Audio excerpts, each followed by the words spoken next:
Hello ladies, gentlemen, and comrades against the binary, I am Sorio99, and today I'm going to be ranking every game in the Super Mario series, from worst to best. All 19 games, from Super Mario Bros. To Super Mario Bros. Wonder, which are a lot more different than those names would make you think.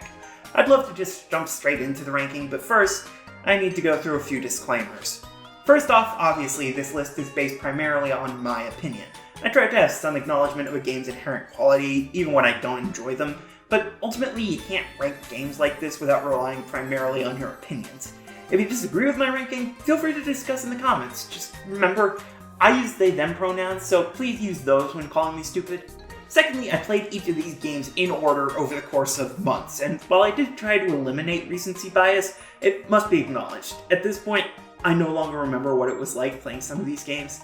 I made this ranking list as I played through each title, but frankly I wouldn't dig too deep for a one-to-one comparison of each and every game. I played Mario 1 in late June, and I played Odyssey in September, so don't expect me to have an in-depth analysis about how one compares to the other. Third, especially for the bottom 9 games, I'm going to mainly be focusing on what I dislike about each game, rather than what I do like. In reality, for 17 out of the 19 games, I think they're good, great even. But ultimately, I do need to explain and justify their placement within the list. I think number 14 is a fantastic video game overall, but also most of what I really like about it is something you can get from other games in the series. So don't assume I hate a game completely, just because I talked about its negatives. And finally, while I do give some points for originality, I am not judging these games based on how they were when they first released. On launch, Mario 3 was a revolutionary game in its genre, but if you weren't around at its launch, you never will be. That's just how time works. As such, I'm judging what it's like to play these games today, in 2023. If this makes you upset, please remember to gender me correctly while you're calling me names over a children's video game. Alright, now let's get this show on the road. It is truly amazing how bad the lost levels really are. If you thought Mario games got unoriginal in the 2010s, just take a look at the first ever sequel to Super Mario Bros., which is basically just the same game but with less cohesive sprites and much less fun level design. The developers decided to make a game primarily to be difficult to beat, placing this right alongside troll levels in Super Mario Maker and those Minecraft mods that make you unable to destroy and take any blocks with your bare hands in terms of design philosophy. I don't think the game is completely devoid of value, to be fair. There's a market for rage games. I know some people prefer games that are hard over games that are fun, and I mean, playing this is healthier than my self-harm methods. Just maybe don't play this if you get really stressed by video games. Does the original Game Boy have value? Absolutely. Does its Mario launch title? Probably not. Let's be fair, Super Mario Land does have some selling points. It was the introduction of Princess Daisy, and prior to Wonder, her only main series appearance. The Super Ball is decently fun, if occasionally funky to use, and it certainly has a lot of its own style, which you can't say for every Mario game. However, it's also not a ton of fun to play through. It inherits a lot of trial and error gameplay from its predecessors. 2 of the boss levels have completely different control styles from the rest of the game, and again, the Super Ball can occasionally be frustrating. I recommend giving the first few levels a shot, if only to see if you'd enjoy it more than I did, but considering that a few levels qualifies as a quarter of the game, I'll ultimately leave it up to you. So from here on in the list, we have the Mario games that I would consider good, great even, games that I would place closer to the top of the list in a ranking of every video game ever made. So if you love Super Mario Sunshine, don't think of it as the 3rd lowest on the list, just think of it as the 17th best. Seriously though, this game does have a lot of positives. The controls are smooth, the graphics look great for the GameCube, it has one of the strongest themes in the series across all its levels, and overall I think a lot of missions are great. However, at the end of the day, I think a lot of the required missions lean just a little too far into frustrating rather than fun. Challenges like Blooper Surfing Safari or the Goopy Inferno or frickin' Scrubbing Serena Beach weigh down a lot of the experience. There's a great game in here, but unfortunately some of these levels bring it lower than it otherwise would have been. But hey, I loved it as a kid, so maybe I've just gotten grumpier as an adult. It wouldn't be unexpected. And we've come to the menagerie of mediocre Mario games. Sure, when New Super Mario Bros. First launched, it was a refreshing return to the 2D Mario games, and I won't take that away from it. And you know what? Maybe if this sub-series wasn't more tired by the other entries, which all improved on it in level design and presentation, maybe it would still be held in high regard. But for me, the only thing I can really give it credit for was the creativity in the boss fights. Sure, the Bowser fights are the same as in Mario 1, and Bowser Jr. is just kind of there, but the main world bosses for Worlds 2 through 7 are great, and have never been revisited in later games. Except for Petey Piranha, who's appeared in Smash Bros. Just as many times as he has in the Super Mario series.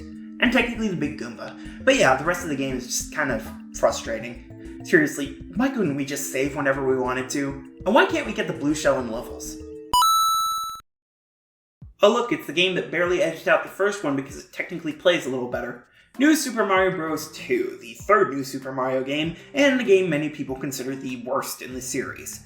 I don't think it's that bad, but I think it might be the least original in the series, maybe second only to the Lost Levels.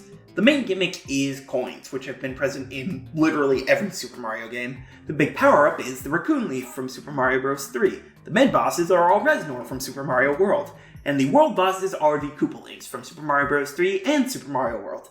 It's not a terrible game. Some of the levels are fun, and I don't hate using the Raccoon Leaf and collecting coins. But also, it's the first game in the series that I felt no need to complete to any serious degree. Seriously, I even beat World 9 of the Lost Levels, but I didn't even play all of the levels in World 1 here. It's not a badly designed game, to be fair, but if someone told me they hated it the most of any game, I could absolutely understand. I just don't, personally. Sorry.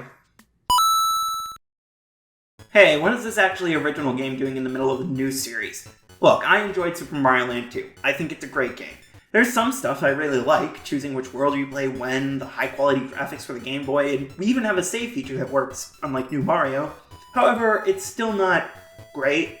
The physics still feel wonky, presumably thanks to the Game Boy's hardware, and while the game looks and sounds good, it has a lot more screen crunch than the first Mario Land. Plus, I'm going to be honest, I really don't like the Bunny Mario power-up. I know some people really love Bunny Mario, but it just feels like the weakest flying power-up in the series. Maybe it's just because it includes button mashing, which really doesn't work when all you get out of it is slightly farther gliding. It's not a bad game, not by a long shot, but it's a game I don't think I'm going to be replaying anytime soon. But you never know, give me a year and I'll have forgotten all about it, so I can give it another first chance. You know, maybe if I had a friend or two to play with, I'd have enjoyed New Super Mario Bros. Wii more than I did playing solo. Or maybe I would have absolutely hated it instead of mildly disliking it, who knows. By the end of the second world, this one felt like a slog to get through, which sucks because I can tell there's good stuff in here. I think some of these levels are great, and it's a big improvement of first New Mario, even if the bosses are lesser. Seriously, both the world bosses and the mid-bosses are the Koopa Links. When did these games become allergic to original boss designs? Well, regardless, I think the power-ups are fun, I'm glad we have some option to save on command, and I can at least appreciate the 4-player co-op in theory, if not in practice. It's not horrible, it's just not that amazing. But hey, who knows, maybe I'm just biased against Wii games. That's sure to stand up to my top 7. And we've come to the best of the new Mario games, which doesn't even crack the top 10. Which should tell you all you need to know about this sub-series. New Super Mario Bros. U, the worst-selling Super Mario game released worldwide, though that's only counting the original release. I don't hate this game. In fact, I think it's all around good. I've completed the deluxe version on Switch multiple times, so clearly it has some value. However, I can't deny it is pretty clear why this was the last entry in the sub-series, probably ever. A few of the levels feel genuinely creative, and using the baby Yoshis can be fun, but for the most part, the game feels like it's on autopilot. I like using the flying squirrel suit, but it's pretty obvious that it's just a slightly more creative twist on the standard Mario flying power-up. And while some of the bosses are more creative than usual for the sub-series, Boom Boom's 5 boss fights all feel incredibly samey, even when he starts flying. Overall, it's not a bad game, far from it, and I didn't have a problem beating it for this project, but I also beat Lost Levels in a day. It's not really an accomplishment. Oh boy, I'm once again listing a game that some people call the best game ever in the 11th place on my ranking. When will I learn? Like I've said before, Super Mario Bros. 3 is an amazing game, and I can absolutely recommend playing it. However, just speaking from my own personal experience playing it for this specific project, it was seriously overhyped. Hell, maybe the only reason I didn't absolutely love it is because everyone was like, oh, this is the best Mario game ever, and those were standards it could never live up to. It's a good game, especially if you give it space to breathe over a period of time with save states, but for me, it just wasn't the best at all. I honestly enjoyed it less than either of its predecessors, assuming you only count the actually international releases. Maybe it's because I went out of my way to 100% complete it, or maybe I'm just a bit too modern for it, and I'm biased because I was born 8 years after it was released. Who knows? Just, please don't hate crime me for this, I promise, I still like the old 2D platformers. Like this one. What can I say about the original Super Mario Bros. That hasn't been said before? Well, how about this? I think this is the only Mario game where I don't mind getting a game over. I seriously love replaying through the levels each time I lost all my lives. Admittedly, a lot of that has to do with the warp zones, which I will still say are some of the best ideas in an NES game ever. Plus, this is one of the few NES games that I actually own an original copy of, and maybe that makes me a bit more biased since I actually played this one on the original hardware. But I don't know. I'm sure some people will still be upset that this is at number 10 and not higher or lower, but I think this is the perfect spot for it. Right in the middle. Certainly not the best in the series, but nowhere near the worst. It's just right. Plus, it's like 20 times better than Lost Levels, despite being made almost a year earlier. Isn't the whole point of sequels to be as good or better than the previous games? Whatever, I'll get over it someday. The Mario game everyone likes to pretend just didn't happen. I definitely get that. Super Mario 3D Land really isn't anything special in the grand scheme of things. The Tanuki suit isn't used ideally, the level themes are extremely common, and there are like 3 bosses. I understand all that, and that the game's sequel is just leagues better. However, I still think this is a great game. The levels are short and sweet, each having a decent idea behind them. The power-ups aren't peak Mario, but they're still incredibly fun to use. The graphics are about as good as you could expect for a 3DS game, and the music is pretty solid too. This isn't the best Mario game by a long shot, I don't think anyone will argue that. But for me at least, it's still a very strong game, and more than worth the effort to play through. Plus, the post-game legitimately just doubles the number of levels you have to play, so I'm not going to complain. I mean, I could if I wanted to, but top 10, we're staying positive here. And here we have the second best Super Mario game with a 2 in the title, Super Mario Bros. 2, the best NES Mario game in the opinion of a weirdo with no job and fewer friends. Mario 2 is one of the most unique games in the series, which, considering the game's circular history, makes some sense. It's difficult for me to explain just why I love this game so much, which sucks because that's kind of what I'm here to do. I don't know, it's just great level design, the mechanics work wonderfully with the world they've built. This is one of those games that feels like it knows exactly what it wants to be and doesn't compromise that vision just for the sake of fitting in. Or something like that. I don't know, it's just a good-ass game, alright? Leave me alone, I'm a dumbass who bought a Wii U in 2022. Don't take my opinions with a grain of salt, take them with a fucking salt lamp. To be fair, I could easily put this higher, but I feel like if I'm gonna shit on Lost Levels and the new Mario series for lack of originality, I have to give Super Mario Galaxy 2 a few marks down for basically just being Galaxy 1.5. It's still not a bad game, of course, hence why it's still up this high. Yoshi adds a fair amount of fun to the Galaxy formula, and the Cloud Tower is an extremely useful power-up. However, I will say it is a step down from Galaxy 1's story, and the levels aren't quite as fun to run through and explore. I don't think that makes it a bad game, of course. I think just about every game in the top 10 is at the very least great, and this is no exception. I just think that compared to its predecessor, Galaxy 2 falls just a little bit short. Plus, you can really tell in this one how much they've fiddled with and twisted the controls. I get why, and it works about 85% of the time, but in this game's 2D sections, it is much more noticeable. And, you know, funky. And here we find the worst version of a still absolutely incredible game, Super Mario 3D World, a great game on the Wii U and an actually playable game on the Nintendo Switch. 3D World is still an amazing package, regardless of console. It has a ton of fun power-ups to use, the co-op is historically better than any of the 2D games. Hell, on Switch you can play the game with online multiplayer. Not every level is the best, but they're all still fun, and a good chunk managed to be both wildly enjoyable and super memorable. The boss fights are mostly unique for this game, even the Bowser fights. Sure, Boom Boom and Pom Pom are mostly the same as in 3D Land, but what other Mario game has you fight a convertible? Seriously, I think that 3D World is up there with the best of the series, even if it isn't as exploration-focused as other 3D Marios. It maybe isn't as exciting as certain other entries, but I still think this game is worth a playthrough for anyone, especially Mario fans, even if it does have multiple different fursuits. Hell, maybe especially because it does. Despite being released decades ago and being the base for multiple different games since, I think there is still a lot of value within Super Mario 64 in the modern day. Yeah, I don't think the controls are great, but I think it has some of the most fun levels to play through in the entire series. Bob-omb Mountain, Womp's Fortress, Cool Mountain, Big Boo's Haunt, Shifting Sandland, Wet Dry World, Tiny Huge Island, Tick-Tock Clock. Seriously, I think this is a fantastic set of levels. And that's not even including the bonus stars, which include the obstacle course platforming people act like was locked to the 2D games until Galaxy. This game is tons of fun. So why is it not in the top 3? Well, like I said, the controls can be rough at times. Also, I'm going to be completely honest, playing on the Nintendo Switch is the least ideal way to play this game. I don't know who honestly thought, oh yeah, an N64 game in HD with no changes to the code is a great idea, but my friend, you were dead wrong. Still, at least we have it available for purchase still, not like the other 3D All-Stars, or Galaxy 2 for that matter. Finally, the absolute best of the Classic 5, Super Mario World is, to this day, one of the best Mario games ever made. It introduced Yoshi to the series, has one of, if not the best flying power-ups in the series, is interconnected to an absurd degree, has an absurd number of bonus levels, and to this day, looks absolutely gorgeous. Sounds it too, this game's soundtrack is so good that editing the review of it, I ended up just playing a ton of the songs just for myself. And my lord is this game so damn fun.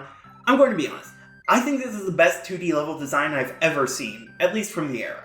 Every level feels so well crafted and intelligently made, and it all comes together to form a spectacular game.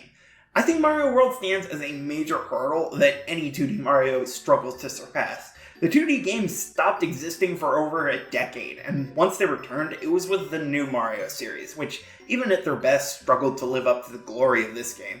So, did Wonder surpass it? Well... Look, I will be the first to admit my opinion here could very easily change. Once the shiny new toy effect wears off, this could easily fall down the rankings for me. Right now, though, I genuinely believe Super Mario Bros. Wonder is the best 2D Mario game ever made. It manages to balance both the nostalgia the series has always built itself on with genuinely inventive and creative design. There's so many little touches that make it so much better than it could have been, and my god, this game just fucking rocks. I mean that literally, by the way, the final boss is a goddamn rock concert. I don't think it's perfect. There are a few things that could be seriously improved, especially the bosses. But I can easily overlook them when the game is this damn fun to play. Plus, I mean, are you really gonna tell me you don't like Elephant Toad? Come on, let's be honest with ourselves here. Is it the best game in the series? In my opinion, clearly not. But in general critical consensus, absolutely. Whichever you side with, there's no denying that Super Mario Galaxy is an absolutely glorious triumph of gaming. The soundtrack is majestic, more so than even the other best Mario games. The power-ups are tons of fun, with Bee and Boo Mario being among the most fun. The boss fights are so fun to the point where one of the bonus levels in Galaxy 2 is literally just a boss rush of bosses from this game. The controls aren't the best in the series, especially for motion control segments, but they're still very fun, and I actually really enjoy the spin move in the game. This is one of the few games where I actually struggled to pull myself away from it. I had to actively force myself to stop playing the first day, just because I felt myself starting to fall asleep. I love Mario Galaxy so much. But at the end of the day, there was one game that I loved even more. And if you've been keeping track, you'll know which one it is. Yeah, I'm probably going to get called the Zoomer or something again for this pick, but frankly, I don't care. Super Mario Odyssey is the best Mario game ever made. The capture mechanic allows for so many different gameplay styles. There are hundreds upon hundreds of collectible moons. The levels are so expansive and detailed that you can spend hours exploring them, and yet the game is so insanely replayable that I've completed it multiple times over the years. It looks amazing, it sounds fantastic, the controls are tighter than any other game in the series, and there are even 2D segments you can play through, so there's something for everyone. I know some people criticize the linear subsections for not being as good as 3D World, which I don't really understand because that's not their point, but hey, you stick to your opinions, I'll stick to mine. All in all, this is one of my favorite games ever, especially for the Switch, and easily the best in the Mario franchise. Not just the Super Mario series, the whole damn franchise. There may be some debate on that, and honestly, depending on the day, there's always a chance my own opinion will change. However, I still think this is an absolutely brilliant game, and one I'd recommend to anyone playing. It's the best Mario. And so, that's my ranking. How does yours differ, and what do you think of your favorites? Let me know in the comments below, and thank you so much for watching.